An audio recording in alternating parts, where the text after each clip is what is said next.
Welcome to the Quarantine Players. Tonight we present Divanalysis, a lecture and a play and a performance all in one. I hope you enjoy it. Join us after the show for a talk back with the actors and the writers. Thank you. Good evening, everybody. Welcome.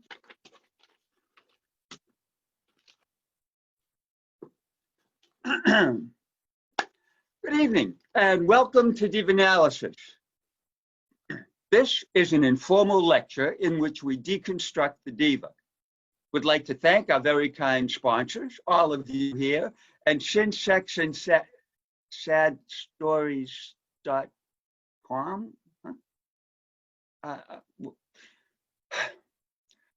Mother knows best because Mother knows everything. Whatever else is true of her familial identity or her prevailing social status, Mother's origins are those of cultural mythology, and her history is the history of human consciousness. Now, Ovid tells us Mother Earth, impregnated by the blood of the Iron Age's wars, produced what was more or less modern humanity, contemptuous, arrogant, violent, but also articulate, cunning, and presumably distracted by dreams of morality. Thus, Mother is the provenance of our own multifariousness, in which repose the traumas of birth, the bucolic tableau of youth, the codes of religious meditation, the acuity for logical inquiry, the rituals of heroism, the intricacies of desire, and fear of the dark. The principal descendant in this line and the principal heiress to its legacy, because she is both an exemplification and transmutation of these energies, is the archetypal daughter of God, the Diva. To the extent that we can agree upon the terms and style of the Diva construct, we should note that if our conception traces an arc from remote antiquity to the present, we may find the differences among our divas as instructive as similarities.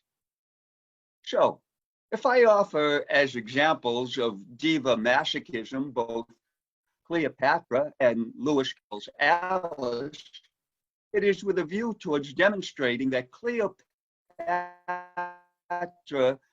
may have been less controlling than we imagine, and Alice being less a victim than she seems. Still, because the diva is complex and fiercely autonomous, she will resist the constraints and boundary conditions her definition requires. The fundamental characteristics of the diva construct are these. 1. Sexual dualism, by which we mean the erotic and maternal singularly contained who's both lover and mother. 2. Theatricality, by which we mean the tropism towards ritual display, the ability to move simultaneously just through one's physical and metaphoric space. 3. Tragic inertia, by which we mean the dramatic validation of tragic ends. Thus, her ability to crash and burn into ashes and then make a triumphant return by 8 p.m. at the palace, wearing a dress that her designer so believed in, he market tested it for her during an after-hours party in the basement vault at the Berlin Philharmonic. In the Aristotelian sense, as a consequence of the first two characteristics, this will help us distinguish true divaism from mere eccentricity or lurid perversity, that is, from drama queenism. The polymorphic mechanism of the diva is best understood as the confluence of two cultural vectors converging on one psychosexual environment, that of the rhythms of history and the stylisms of modernity, upon the cognitive capacities of the individual. which is not to say that much of the diva's persona does not rise up to her viscera or is not improvisational, but Christ's mother would not seem convincing as one of our proto-mythic divas if we believe the Immaculate Conception was not evidence of her divinity, but just a way of controlling the prospective humiliation of Lamar's class. Actual reading of the Diva. A deconstructed vision of secular divinity will illuminate the equally paradoxical relationship between the diva of popular culture and the diva of myth. Now, clearly, the quantitative identity of the former emanates from the qualitative identity of the latter, but it is only from textual and filmic explorations that we can see the succession from Helen of Troy to Helen Hayes, or from Catherine the Great to Katharine Hepburn, or to suggest a more difficult relationship from Coco Chanel to Imogen Coca. Our model permits these relationships to exist, and indeed, if we accept them as corollaries to yet other coextensive textual connections, we can assert that just as the divas of the present reinvent the historic tradition, the divas of the past are with us now as ghosts from behind the ontological mirror. Come along and listen to the lullaby of Broadway, the Hickory ballyhoo, the lullaby of Broadway, the rumble of the subway trains, the rattle of the taxi, the daffodils who entertain at Angelo's and Maxie's. Good night, baby. Sleep tight. Milkman's on his way. Doo, doo, doo. Good night, baby. Sleep tight. Let's call it a day. Hey! Hello, boys and girls. Class is in session. Actually, class is gonna take a fucking back seat tonight. And if you haven't heard, my honeys, I do my best fucking in back seats. If it weren't for back seats, I would have failed my driver's test. There I go, shooting off my vulgar mouth so soon. I really didn't mean it. Sorry, kids. Sorry to be so preachy, so anti-establishment. Anyway, I was thrilled when they asked me to come out here and give you a few pointers on what a diva is. I said, Miss M, you have so much erudition to flaunt. Camille Paglia isn't the only loudmouth in academia. So what becomes a diva most? You don't need all those big fancy words. You don't need a PhD or even an IUD. It's not brain surgery, my dear. It's rather simple. There are 3 qualities to make a diva. 1, have gorgeous gams and wonderful tits. 2, wear outrageous revealing drag. And most importantly, live by this motto. 3, fuck 'em if they can't take a joke. Please rise for the national anthem. He was a famous trumpet man from out Chicago way. He had a boogie style but no one else could play. He was the top man at his craft. But then his number came up and he was gone with the draft. He's in the army now, a blowing reveille. He's the boogie woogie bugle boy of Company B. Thank you, thank you. I think you're all lubed up and ready. Live theater is like sex. You do your thing, I do my thing, and we create magic. You're all so hot. Come back to my dressing room after the show. You'll really see what makes this bawdy old broad tick. But I think it's time for the jokes of marvelous Miss Sophie Tucker, a filthy, vulgar old broad. I was in the woods last night with my boyfriend, Ernie, and he said to me, Soph. He always called me Soph. He said to me, Soph, these woods sure are dark. I sure wish I had a flashlight. And I said to him, so do I, Ernie. You have been munching grass for the last 10 minutes. I will never forget it. I will never forget it. I was in bed last night with my boyfriend Ernie, and he said to me, Soof, you got no tits in a tight box. And I said to him, Ernie, get off my back. I will never forget it. I will never forget it. Thank you so much. Filthy old broad.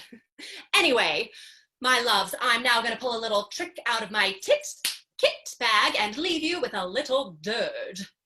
A dirge for the two of you out there in La La Land who do not know is a sad refrain, a lament, a ballad. You know, when I first heard this song, I thought it was about gardening, tending a garden. You know, you plant a seed, you water it, and it grows. But now that I've had vast amounts of experience under my divine belt, I realize it's about love. Oh, you recognize.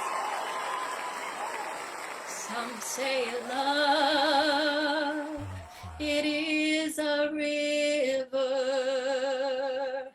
that drowns the tender reed. Some say love, it is a razor that leaves your soul to bleed. Some say love, it is a hunger, an endless aching need.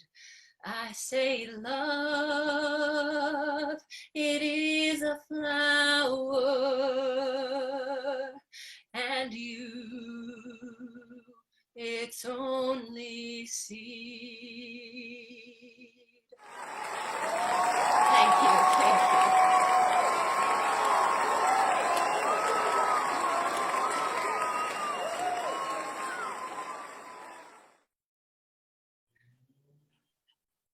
Wow. Any questions so far? Okay, so the diva is the axis around which turn the twin forces of concealment and representation. Inasmuch as we can never say to what degree these are synchronous motions, we are in the untenable but not unenviable position of witnessing in the diva the perpetual, do we dare say eternal, division of a completely disseminated text, a phantom user's guide to the hermetic procedures of divaism. We are seeing something remarkable unfold as if it were inevitable. It has no ostensible formal properties, but we will see that it has a rigorous grammar of propriety. Put simply, the diva's state of mind, if we can permit that ambiguous image, is encoded in her behavior, or more to the point, her behavioral patterns. As we can clearly see, some divaistic behavior is scarcely determinate or predictable. But using Thomas Aquinas's exemplary criteria for beauty, we may discern how the diva, perhaps quite without knowing, affirms three of the virtues of the aesthetical universe. St. Thomas's program reads thus: 1, proptio; 2, integritas; 3, claritas. Essentially, proportion, integrity, and clarity.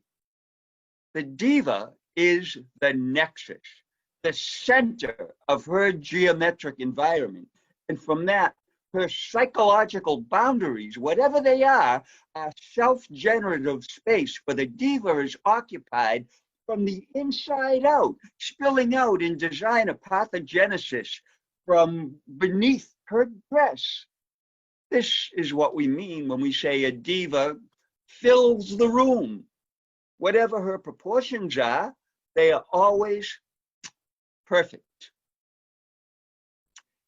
The gestural language of the diva most clearly illustrates her command of the external world.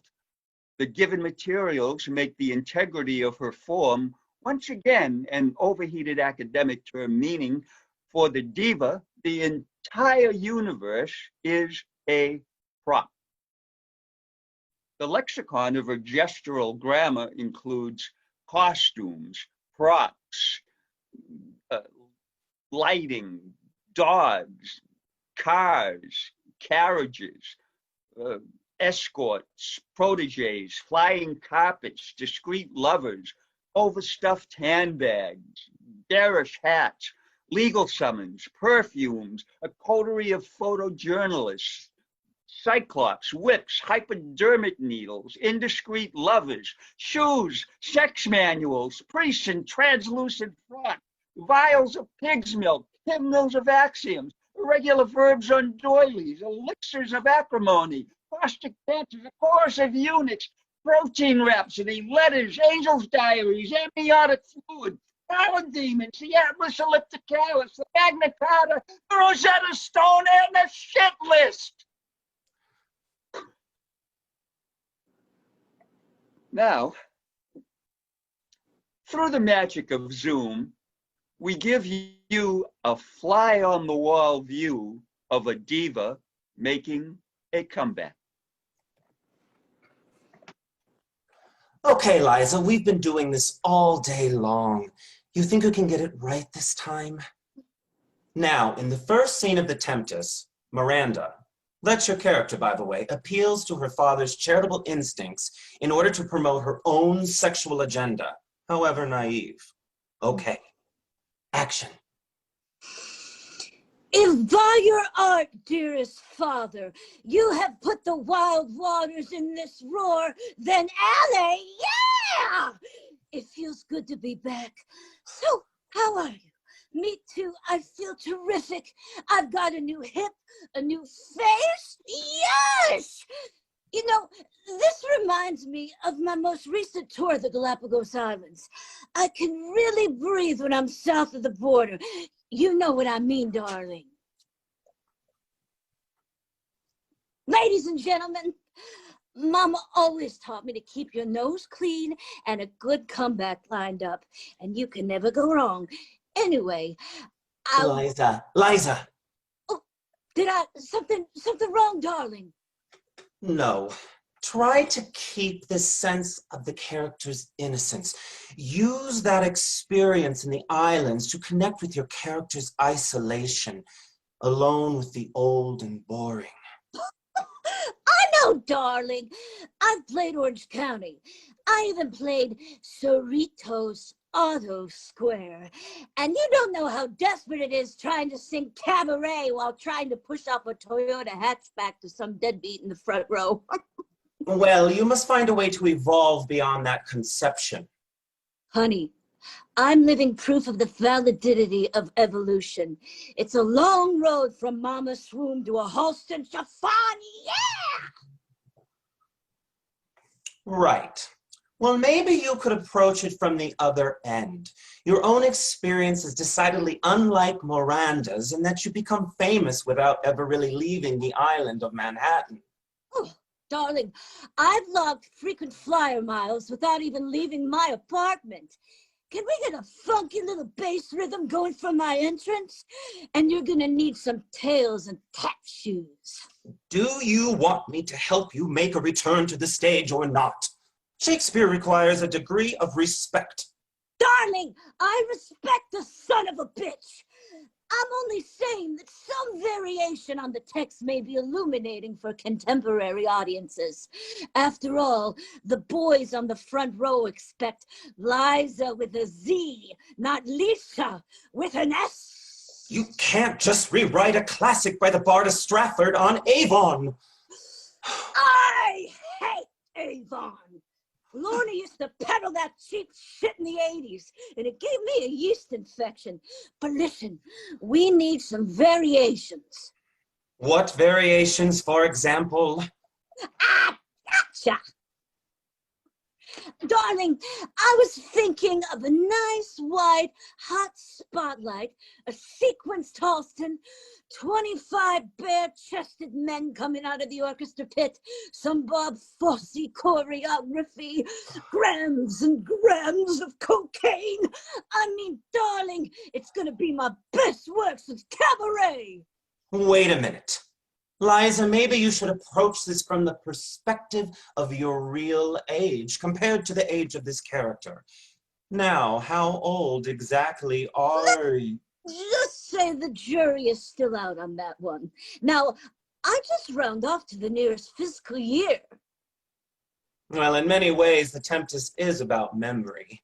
Memory can be a very painful thing. Tell me about it.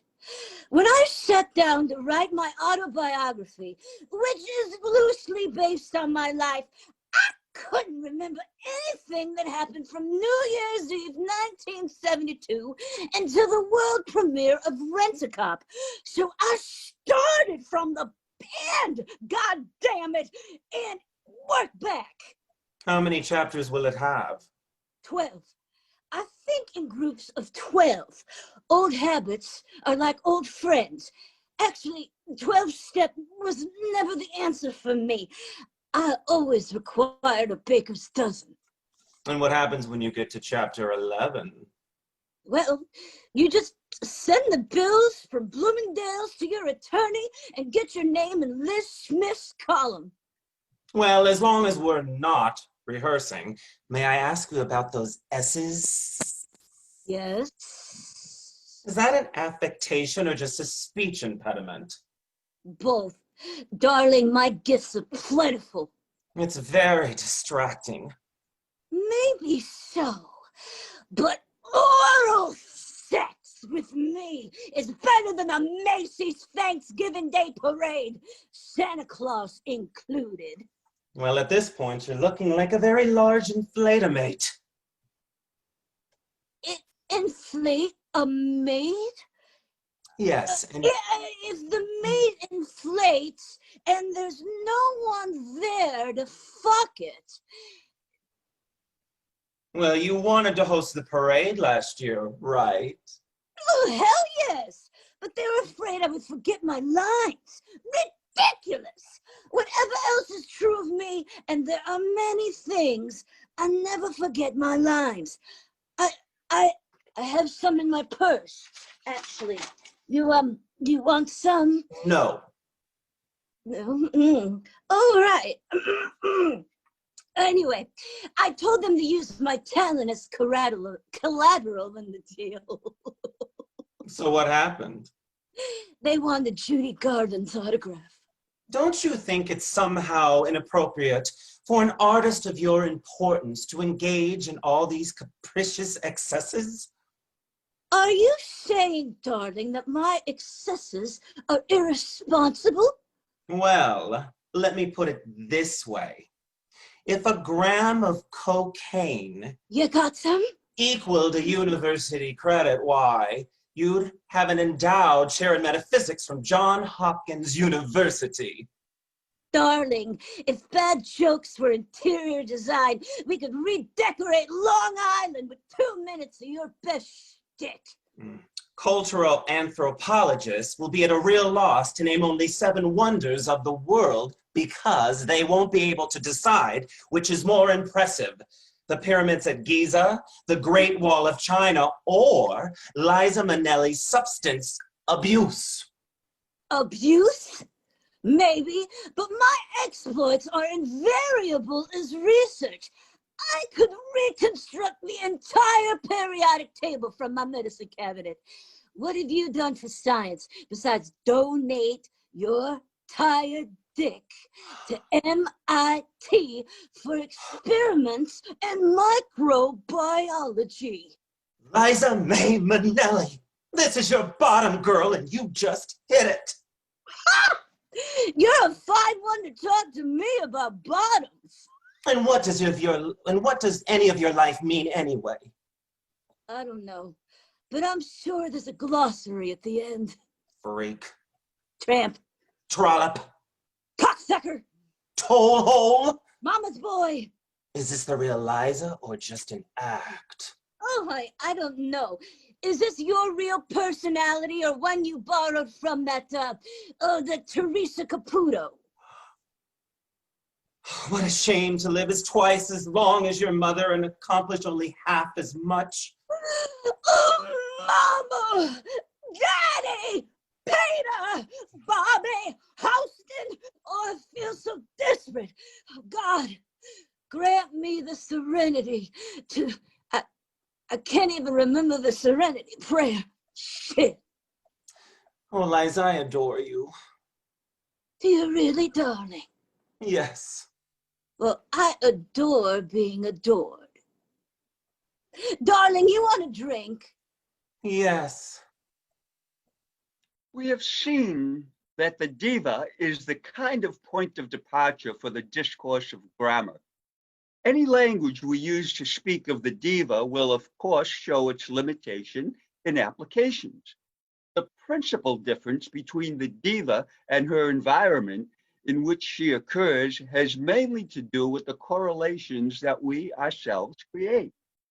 In part, the problem with imaginative experience is, of course, that it is imaginary, and the diva is quite literally real. So if we speak of mother as a providential force behind reality, or if we speak of mother as a kind of limiting condition, then what we are really talking about is the way the diva exhausts her resources and becomes her own worst enemy. The problem is that we intuitively connect to the idea that glamour is camp. Consider the origins of Western glamour. In ancient high culture in Egypt, say 2500 BC, there we see the elaborate reorganization of aesthetics with respect to the body, the reorganization of the criteria for desirability, for beauty. In the late 20th century, fashion evocations of asymmetry in form constitute conditions of camp. Susan Sontag was all wrong in her notes on camp. Essentially, camp exposes glamour from within.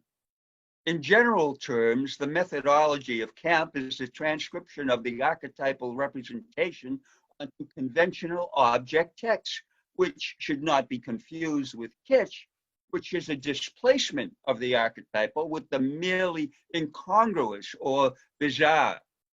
Consider the primary camp crossover artist Maria Callas as a public figure.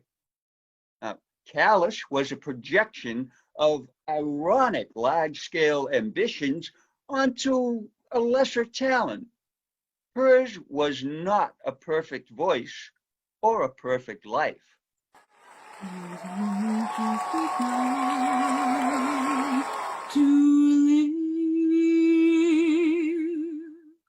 White lace and promises,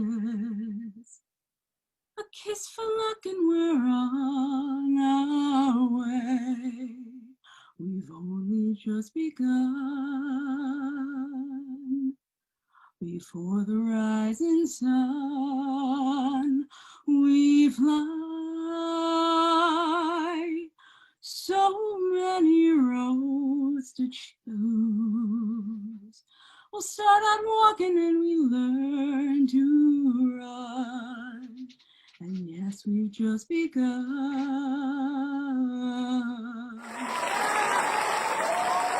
That was something, I tell you.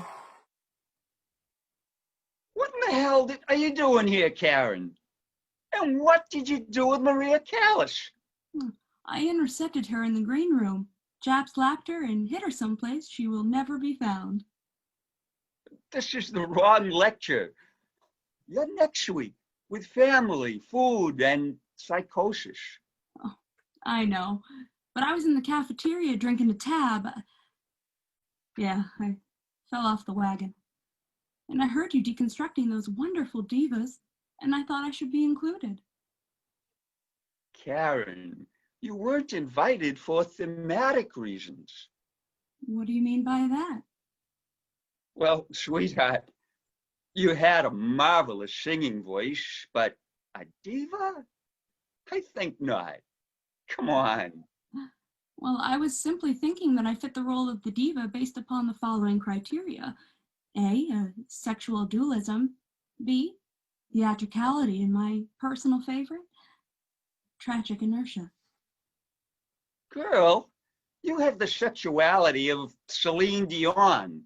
You have no stage persona, and But I have enough tragic inertia for 9 divas. but you didn't have the body for one. Well, that's the price paid for being a revolutionary. Revolutionary? How are you a revolutionary? Well, I'm finally down to my target bicentennial weight, a whopping 76 pounds. Yippee.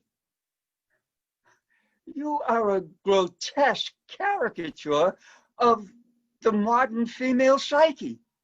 Oh, no Gloria Steinem or nothing, but I'm a model of womanhood.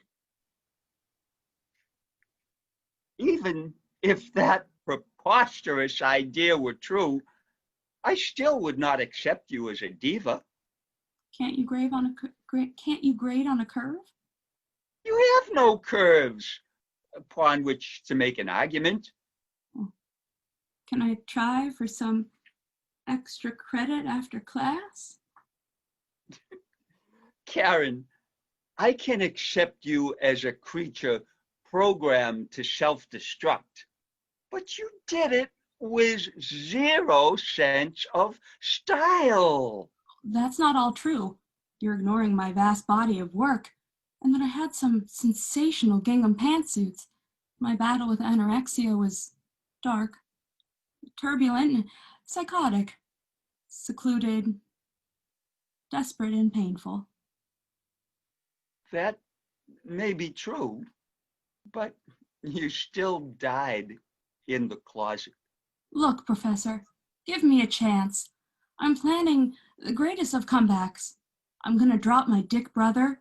I already cut off all of my luscious locks to look like Olivia Newton-John. I'm gonna put out an 8-track remix of all my hits. They long to be on top of you, rainy days and PMS. Goodbye to lunch, top of the toilet, jambalaya, rewind for recipe, hurting each other, the Leather Daddy remix. Please, Mr. Postman, ring twice. And my personal favorite, there's a kind of douche. There would have been no stopping me. I'm gonna give you a taste tonight. Hit it, boys. But my body keeps changing, my mind keeps changing my heart when we're dancing. My body says love you tonight to drive me out of my mind when we're dancing. Well, I know it wouldn't be right to say, take me home tonight. But when you keep dancing. Karen, your comeback was doomed before you began. That shit was retro when it was in. I had the voice of an angel. Bad girl, metaphorically.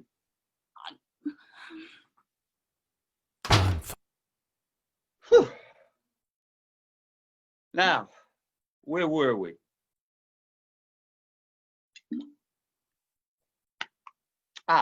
The question you're all asking, which I'm hoping to finally answer. Which came first, the diva or the dress? Now, clearly, this is a question that commands not only the legitimacy and substance of our primary explorations, but also gets into larger issues of causality. I would not suggest that even in this universe of discourse, one event or one quality will follow another simply because it looks that way in history. A linear scale of events cannot accurately describe a single event. Each unseen event in between contains a highly recursive inventory of modern permutations. So too with the diva.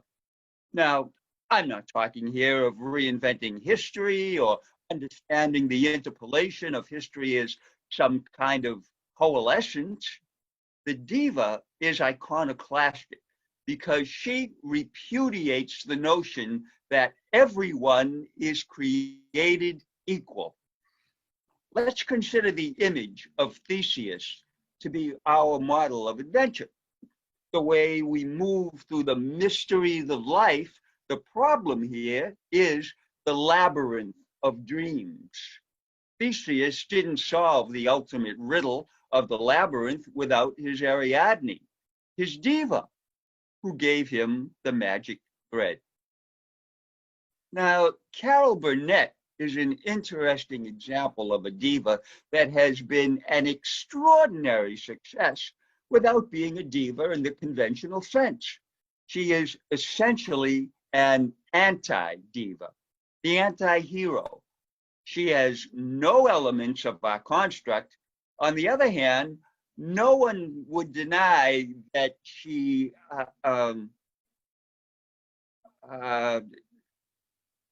performance by her would be anything less than a mythic projection.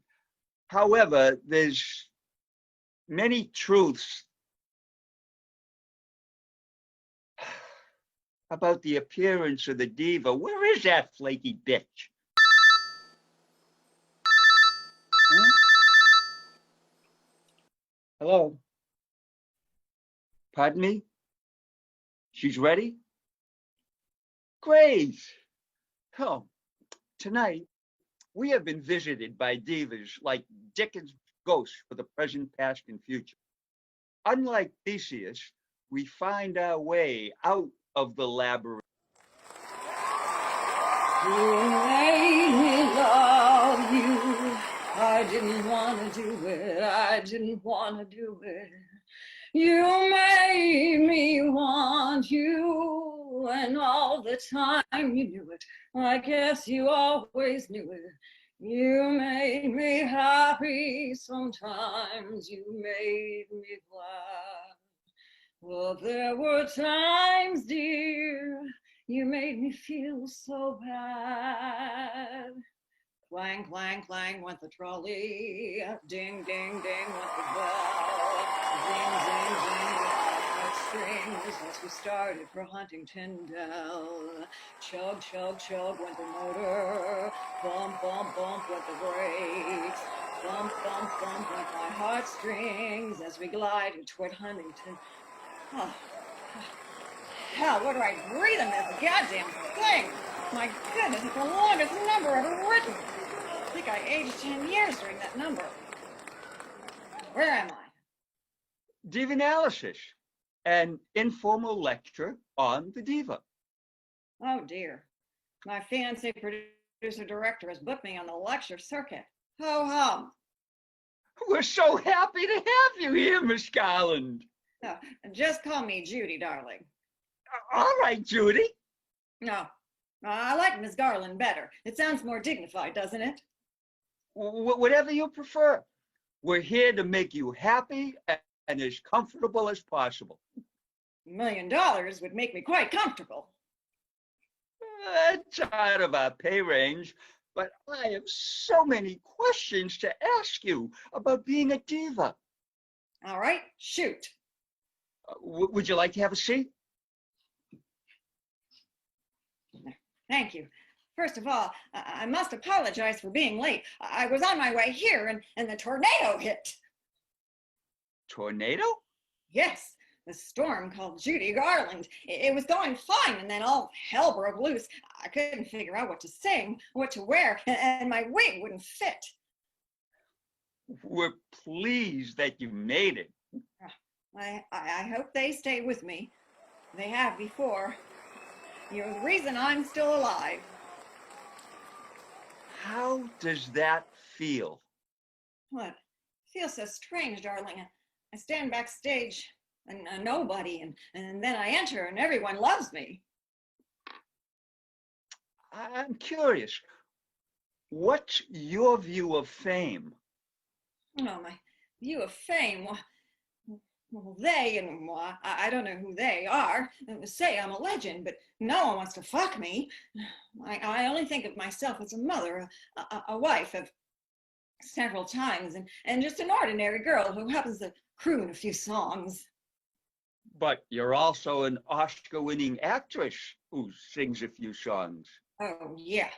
I got an Oscar this big. It was a special child's Oscar. And besides, what's wrong with an Oscar this big?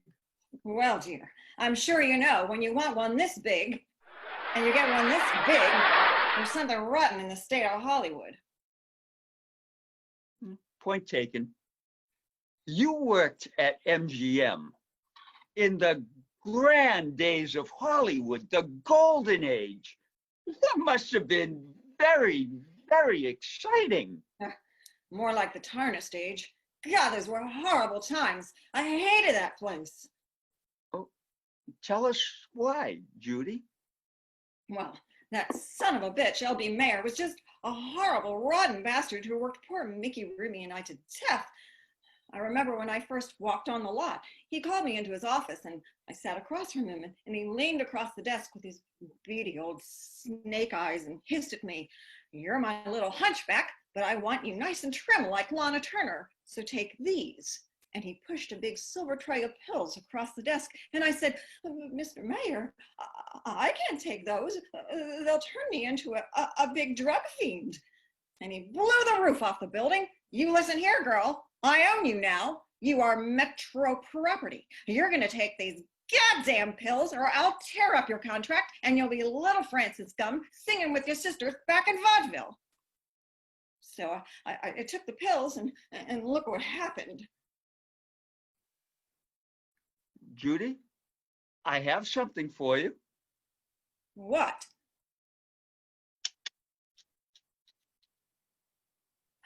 Give me those pills.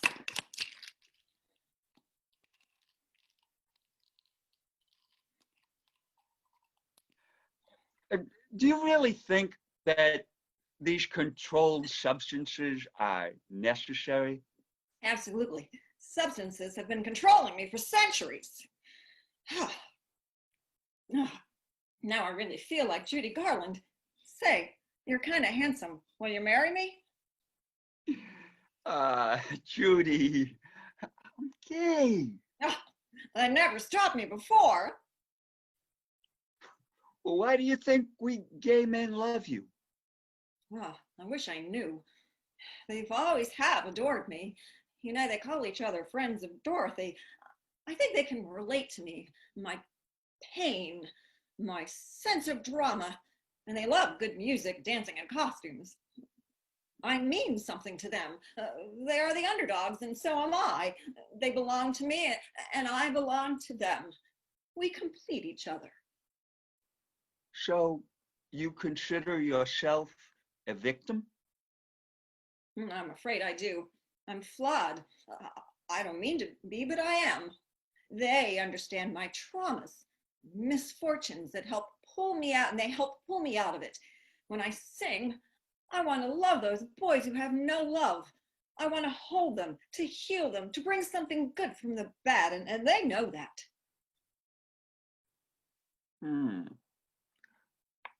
Judy, what was your favorite film that you made? What was your favorite film?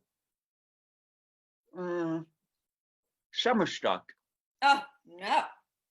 I looked dreadful in that picture. I looked like a fat, ugly gas station attendant. That was a horrendous picture. A Star is Born. That was my masterpiece. Oh. Did you like the Barbra Streisand version? Oh, no, that film was a wreck. That perm of hers, those nails, those dreadful pantsuits. Not that I haven't ever worn a bad pantsuit. Those loud rock numbers were just asking too much. She won an Oscar for hers. You listen here, you lousy faggot son of a bitch. That bitch, Grace Kelly, stole my Oscar from me. She slept with the entire voting committee, and I couldn't because I was pregnant with Joe. That Oscar was mine. Do you hear me? I agree. I'm sorry. You should have won it, Judy. Calm down. Forgive me, please. You made me quite cross, Buster. I'm really sorry, Judy. I have one final question for you. Good. Then we can go out. Yes. Who is Judy Garland? Well, I don't know. It's bizarre, the whole phenomenon. I can't explain it. I go out and sing, dance, and make people happy, and then I go home alone and it's quiet, sound like being deaf, and I walk into the living room and she's there.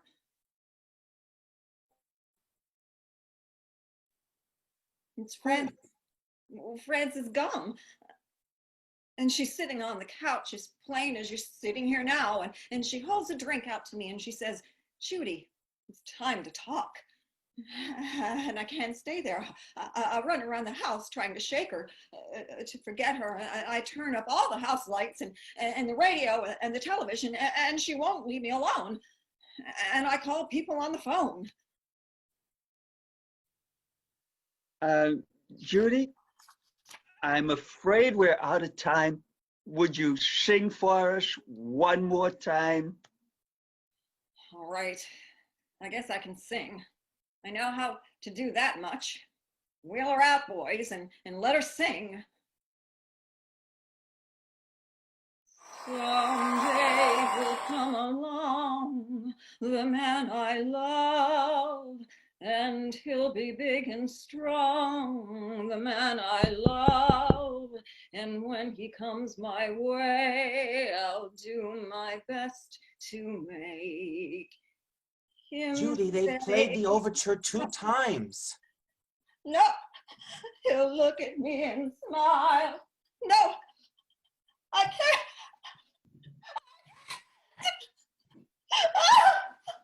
Judy, get your fat, drunk ass out there and sing!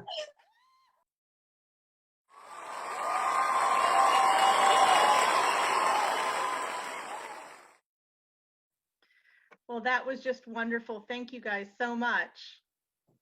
It's been lovely spending time with all of you. Everybody, feel free to turn on your It's not working. turn on your mics and your video so you can give a little applause, and then let's have the actors introduce themselves and where they're from. AJ, I can't get mine to work again. I don't know what's going on. Honey, you're on already. You're live. You're hot. You're live. Everybody can see you. I can't see me. Sorry. It's okay. Great. Oh, you diva. I know. Okay, I'm good. Starting with Tori. Hello, everybody. My name is Tori Clay. I'm an actress currently based in Boston, Massachusetts. Hi, everyone. I'm next in the show. So I'm Cait Kiley. I use she, her pronouns, and I am based in New York City. Woo-hoo. Hi, everybody. This is Eugene Ebner. I played Darling, and I was actually in New York City for 2 years, and we just relocated to Denver, Colorado. I love you. Hi, everyone. My name is Sara Jones, and I live in Bar Harbor, Maine, and I played Liza Minnelli. Hi, everyone. I'm the other Sara. I'm Sara Barron. I played Karen Carpenter, and I am residing in New York City. Oof. Hi, everyone. I'm Judy Lewis, and I play Judy Garland, and I am located in Arlington, Virginia. And Scott, our director. Hi, everyone. I am Scott Olson. I had the unimaginable dream of being able to direct this amazing show with these amazing actors. I want to kiss you all so much and thank you so much. And to Stephen and to Scott Wilkerson for allowing me to direct it. And AJ, you, my dear, are an amazing, amazing producer. Thank you. Thank you. Stephen, do you want to introduce yourself, and then Scott? Hello, my name is Stephen Foster, and I am the writer of Divanalysis, the co-writer, and I am living in Los Angeles, Hollywood. Swimming pools, movie stars. My homeland. Scott? Hi, everyone. My name is Scott Wilkerson. I'm one of the co-writers. I'm in Columbus, Georgia, right outside of Atlanta.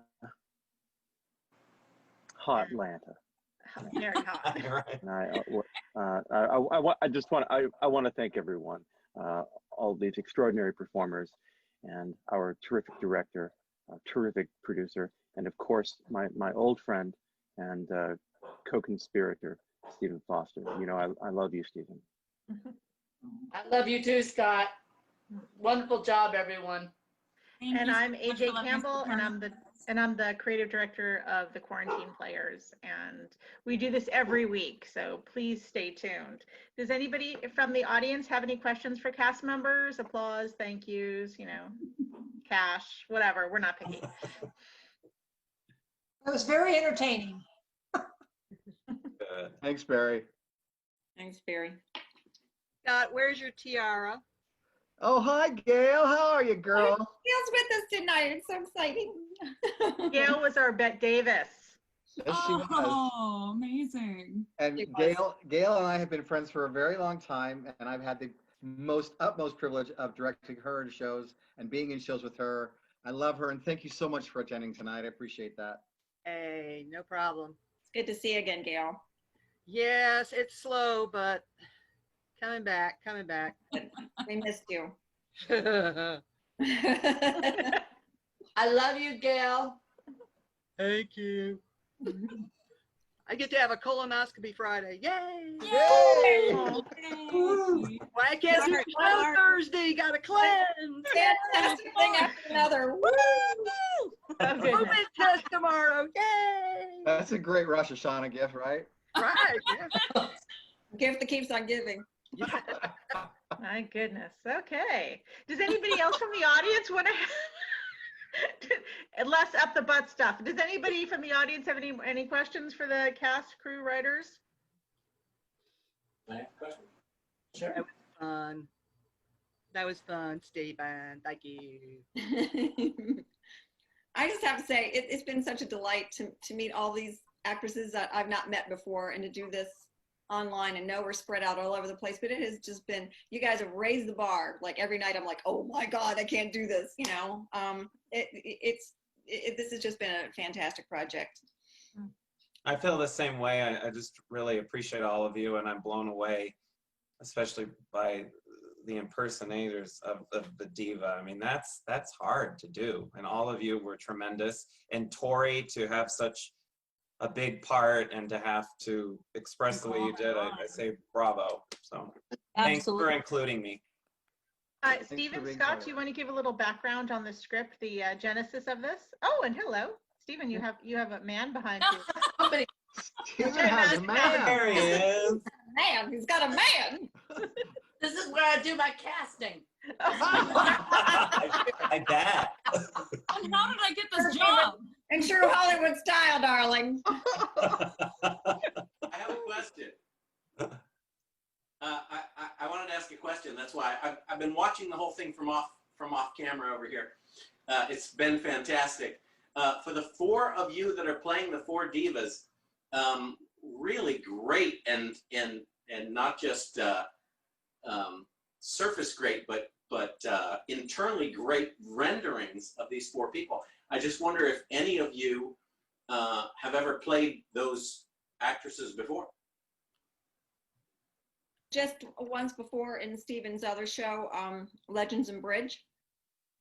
So he writes Judy Garland well, and I've been very privileged to be able to do that. So, but my mother looked like Judy Garland. Like, this is my mother. So I feel like I lived her life for a while when I was growing up. But yeah, no, this is kind of the first time. Great. No, I mean, I got thrown into this like 2 hours before the first rehearsal. So, no, I mean, I know Karen Carpenter and I love her voice and everything, but no, this is definitely not anything I've done before. Actually, my only like professional roles as impersonators have been as men. So. Oh, congratulations. Thank you you. play men's better than some of us men play men. So there you go. It's been a journey. Yeah. I've never done any Bette Midler roles, but I've always admired her. And then the time that I met Stephen, which is like got to be about a year ago now, something like that. He was like, "You look like a young Bette Midler, like Bette Midler Jr." So like that's always been. I took that as like, as I believe he meant it, as the highest compliment. I took it, you know. So like this has been a great opportunity to a great excuse to just binge her shows and stuff, and I adore her, and it's been really, I wish we could do it more. Yeah, I feel like we're just getting started. I wish we could do it more. As someone who like went to college with Cait, like we have always referred to her as Bette Midler. Oh my God. We have a scene from Hocus Pocus in class. Come on. Yeah. What about the other Sara? Sara, have you ever done Liza before? Never in anything. I mean, just for fun sometimes, for like friends or quickly, maybe in a cabaret very quickly, but never really getting into it much. Okay. I made my husband come into the room when you were talking because I'm just like, you have got to hear this. And he's like, oh my God. That sounds just like her. Really? You just nailed it. It's so good. Well, all four of you were just, that's why I asked the question. I'm amazed because you have all, wow, gotten up to speed just so quickly. It's just really great. Thank you. Means a lot to us. Yeah. Yeah. I am. Jump in there, Cait. Go ahead. Oh, I was just gonna say, I really have had so much fun and watching all the other actresses. You're all an actor. Everyone's fabulous, and AJ, you're amazing, and our writers, and all the like last minute additions to the script that were so funny and like totally worked. And like our beautiful, fabulous director, Scott, like just, it's been really a joy to work with everyone from afar. Like I said, I wish we could do this more. Like, I feel like we're just getting started, but I'm very grateful for this experience, and I've had so much fun. Thank you. Cheers. One of the benefits to working with playwrights who have pulses, and we have a very strong commitment to the respiratorily inclined playwright among us all. I love Shakespeare and all of them, but living playwrights deserve to have their plays performed, and we have a very deep commitment to that, and it's one of the things that hopefully people will like and come to see more of, because we bring it to you 50 times a year. Sounds fantastic. Might be the new norm. Well, it could be. There's no reason there's plenty of room for classics. Let's do new stuff. Let's do wild stuff. Let's do stuff that we're not even sure people want to see. Let's do crazy things.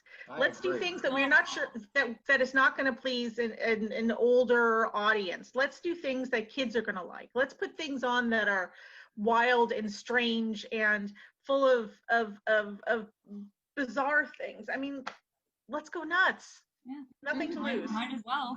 Might as well. What else we got to do? That's right. Yeah, really.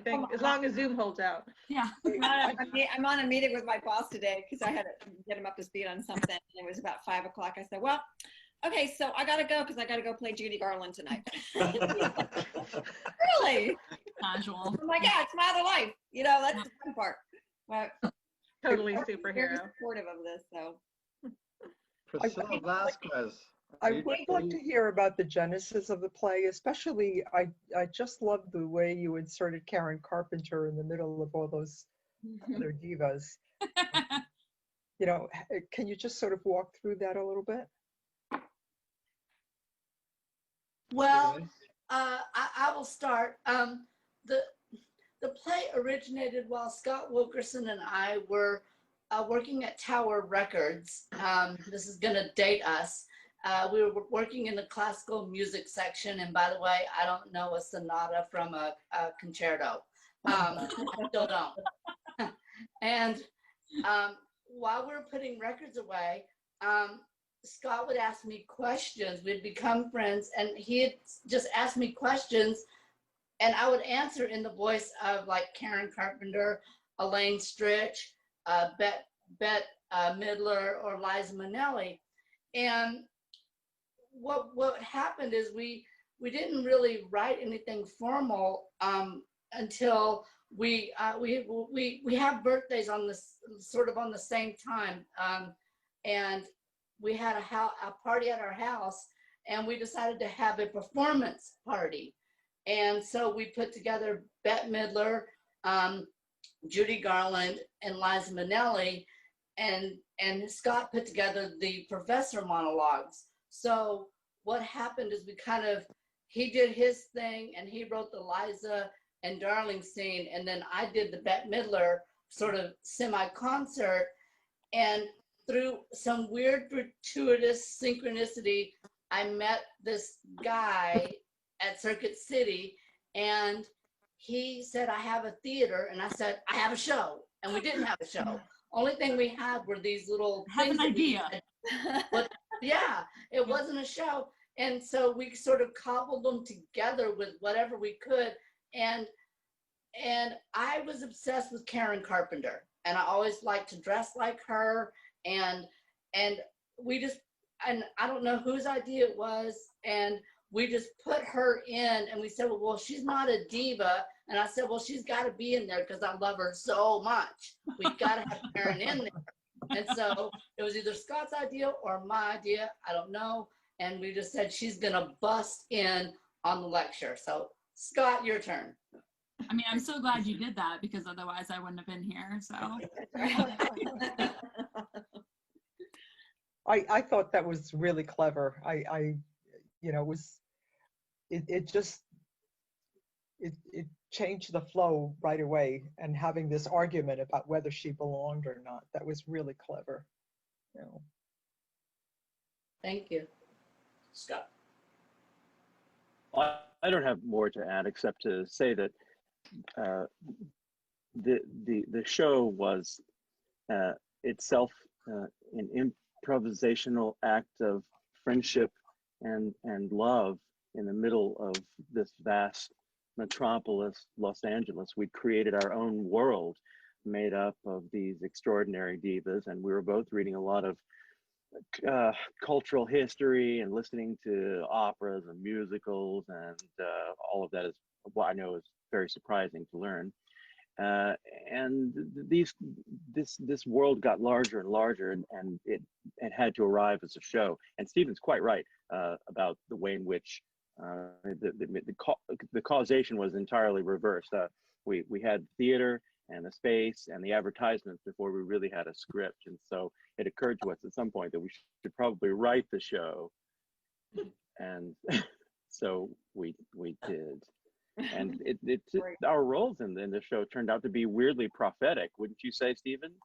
I mean, in the way that our lives went after that.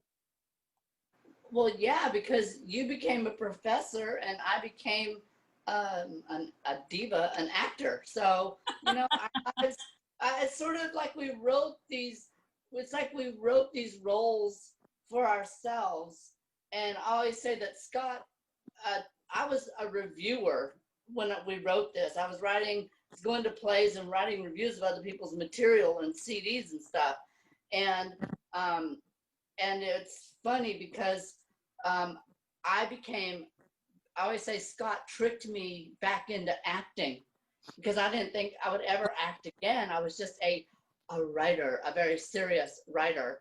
And through this, I became an actor. So Scott and I sort of grew into our roles. I became a diva and he became a professor. So it was very prophetic and far reaching now. I remember walking down Santa Monica Boulevard and stumbling across two different magazines in which you had pieces about a play or a film or something like that. And thinking that this was entirely terrific, but also that you needed to be up on that stage again. So everything that I think I understood about the theater at that moment, Stephen Foster taught it to me. And so that's it. Aww. Well, that's a really great place to leave it. Thank you all very much, and very excited. We will have this broadcast up on Friday night at 7 o'clock. And our podcast will be out at just about the same time. Please share widely and tune in next week as we have a brand new play and a brand new playwright. So thank you guys so much and have a Diva Day. Thank you. Bye, my divas. Bye, everybody. Bye. Work with you. Thank Love you all. you. Bye. Bye-bye.